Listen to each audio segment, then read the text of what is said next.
Okay, the Orangutan project was formed to ensure that orangutans in the wild would survive. It was formed in 1995. It's an Australian-based organisation, although this year we're moving worldwide.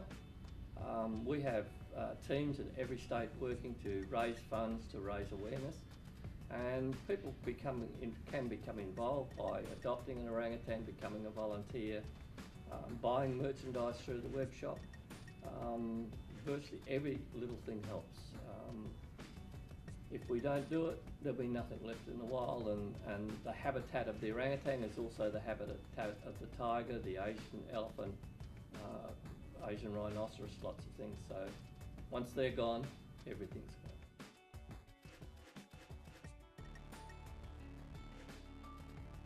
Well, we actually started off with zoo volunteers, and I've now been a zoo volunteer for 18 years, but in that association we got caught up with Leif Cox, who was the orangutan primate keeper there, and he'd got an invitation to go over to Borneo and see broody galdercas, and so we got a group of like-minded people together and off we went to Borneo.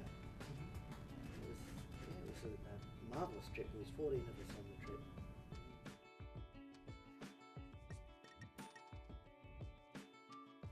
I started about 10 years ago as the state rep for West Australia, and progressed through national coordinator, treasurer, adoptions coordinator, basically anything that's going, I'm doing at the moment.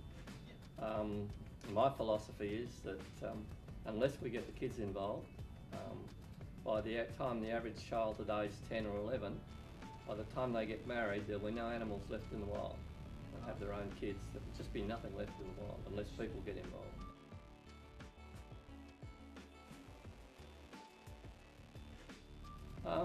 Just by keeping constant pressure on the Indonesian government, by people making sure that they check, if they're going to buy furniture, where does the timber come from? If it comes from Indonesia or Malaya, you buy furniture that doesn't have that timber in it.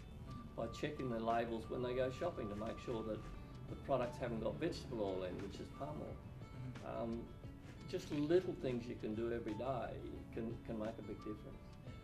Yeah, they're just devastating the forests by clearing them and planting palm oil plantations, and that's one of the worst things you can do.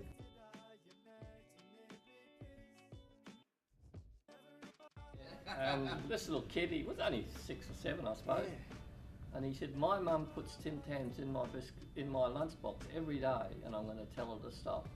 And that was my last class of the day. It was 3 o'clock, the kids were going home. And he stormed out of the class, and his mother was there, and "I don't want Tim Tams in my lunchbox anymore." And she said, "But you love Tim Tams." He said, "You're killing orangutans by putting Tim Tams in my lunchbox." And the teacher grabbed me and she said, "I think we'll go out this way."